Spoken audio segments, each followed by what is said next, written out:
Well hello and welcome to another episode. आज हम बात करने वाले UFC 285 के रिजल्ट्स के बारे में।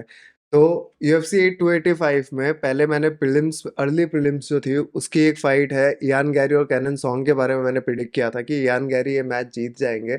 और एग्जैक्टली वैसे ही हुआ। इयान गैरी इस मैच को TKO से जीत गए, वो भी थर्ड राउंड में। और मैंने आपको कहा था कि ये UFC उनके ब्रांड को बिल्ड कर रही है क्योंकि वो भी आयरलैंड से आते हैं और वो UFC के लिए एक अपकमिंग एस्पेक्ट है।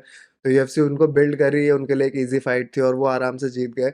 और वही कोडी गैब्रेंट जो इस बार कह रहे थे कि एक नया स्टार्ट है और वो अपने स्ट्रीक को दोबारा से अब वो बिल्ड करने की कोशिश कर रहे हैं, तो उनकी फाइट ट्रेविन जोन्स के साथ थी।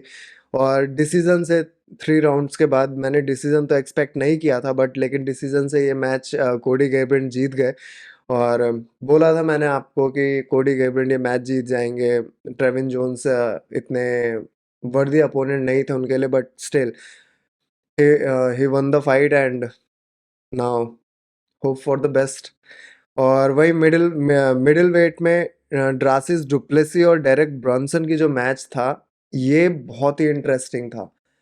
इसमें बहुत टाइम के बाद यूएफसी में किसी कॉर्नर ने टॉवल फेंक के मैच को बीच में ही स्टॉप किया कि डेरेक ब्रॉनसन के कॉर्नर को लगा कि अब वो उन्हें ये फाइट कंटिन्यू नहीं करना चाहिए और ऑब्वियसली रेफरी को भी ये फाइट पहले ही रोक देना चाहिए था।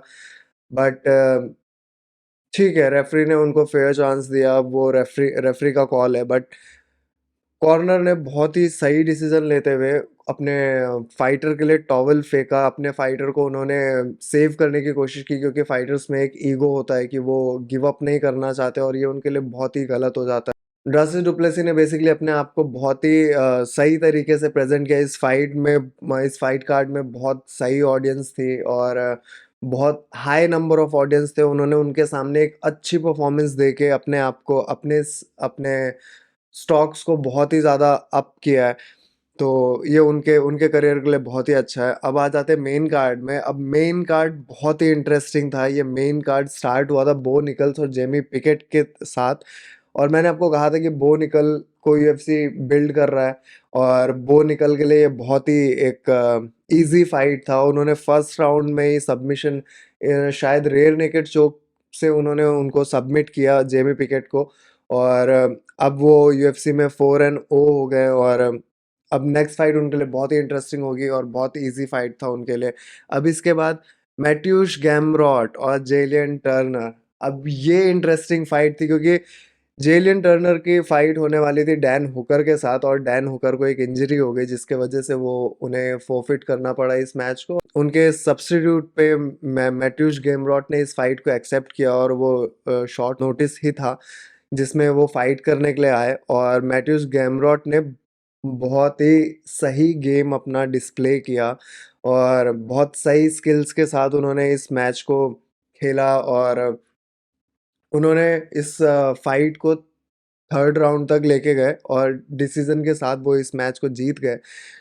और इसके इसके बाद जो फाइट हुई वेल्टरवेट कैटेगरी में, जेफ नील वर्सेस शफकत रखमनाव। अब ये फाइट ऑफ द नाइट थी। इसमें इतनी इंटरेस्टिंग फाइट थी कि इसमें शखमत रैखमनॉफ को भी जेफ नील ने एक काइंड ऑफ जो यूएफसी के टर्म्स में बोलते हैं कि उन्होंने ड्रॉप किया था। उन्होंने काइंड ऑफ एक नॉकआउट वाला, नॉकआउट के तरीके ही है कि वन पंच नॉकआउट के तरह उन्होंने नॉकआउट किया। बट शखमत रैखमनॉफ उन्होंने अपने चिन को डिस्प्ले किया और स्ट्रॉन्ग चिन के साथ वो उनके उनका चिन बहुत स्ट्रॉन्ग है। जिस पंच के साथ काफ़ी फाइटर्स नॉकआउट हो जाते हैं, वो भी ड्रॉप हुए बट वो नॉकआउट नहीं हुए। और कमबैक करते हुए शफकत रैखमनाव ने भी बहुत अच्छे पंचेस और नीज और ग्रैपलिंग बहुत बहुत अच्छे तरीके से उन्होंने अपने गेम प्लान को डिस्प्ले किया। और थर्ड राउंड में उन्होंने स्टैंडिंग रेयर नेकेड चोक से जेफ नील को सबमिट किया। और मैंने आपको कहा था कि इस फाइट का डिसीजन सबमिशन से ही आने वाला है।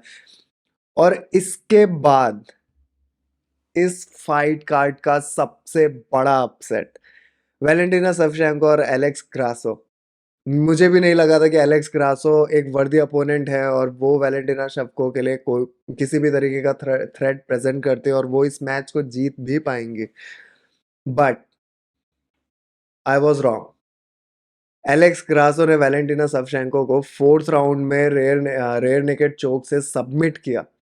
मेरे को क्या बहुत सारे यूएफसी रिव्यूअर्स, फैन्स किसी को भी नहीं पता था, वो एक अंडरडॉग थे और इस फाइट में आने के बाद लेकिन जिस तरीके का गेम प्लान वो लेके आई, जिस तरीके से उन्होंने अपनी स्ट्राइकिंग और अपने ग्रैपलिंग को मिक्स किया है और जिस पेशेंस के साथ और जिस डिफेंस के साथ वो खेल रही थी, क्योंकि वैलेंटिना शवचेंको ऑब्वियसली वो स्टार्टिंग के 3 राउंड और 4th राउंड में भी वो बहुत ही इम्प्रेसिव थी, वो बहुत ही अच्छा खेल रही थी, उनके पंचेस बहुत सही लैंड हो रहे थे और दोनों क्लोज थे।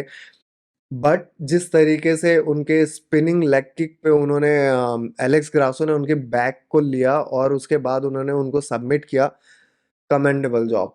और इसके बाद वैलेंटिना शवचेंको एज अ चैंपियन उन्होंने अपने पोस्ट फाइट इंटरव्यू में बहुत ही ग्रेसफुली इस लॉस को एक्सेप्ट किया और उन्होंने इमीडिएट रीमैच के इंडिकेशंस और हिंट हमें दे दिए। तो ये बहुत ही इंटरेस्टिंग होगा और सबसे इंटरेस्टिंग चीज़ कि यूएफसी बहुत टाइम से मैक्सिकन चैंपियंस को बिल्ड करना चाहती थी और इस साल के शुरुआत में ही हम अभी 3rd मंथ में हैं और यूएफसी के पास 3 मैक्सिकन चैंपियन हैं, एलेक्स ग्रासो, याइर रॉड्रिगेज़ और ब्रैंडन मोरेनो। ये बहुत ही अच्छा है यूएफसी के लिए, यूएफसी हमेशा से मैक्सिको में अपनी ऑडियंस बिल्ड करना चाहता था, तो ये यूएफसी के लिए, प्रमोशन के लिए बहुत ही अच्छा है। और अब आ जाते हैं मेन इवेंट पे। तो मेन इवेंट के लिए मैंने आपको कहा था कि जॉन जोन्स ये फाइट जीत जाएँगे और वो सबमिशन से जीतेंगे, वो बेसिकली ग्राउंड गेम उनका अच्छा है और वो ग्राउंड गेम को ही इम्प्लीमेंट करने की कोशिश करेंगे। बट अ, और मैंने आपको ये भी कहा था कि ये ये फाइट मोस्ट प्रोबेबली फर्स्ट या सेकंड राउंड में खत्म हो जाएगा, बट हम में से किसी ने भी ये एक्सपेक्ट नहीं किया था कि जॉन जोन्स फर्स्ट राउंड में बिना किसी पंच को लैंड किए और बिना किसी डैमेज के वो इस फाइट को 2 मिनट 4 सेकंड में ही खत्म कर देंगे।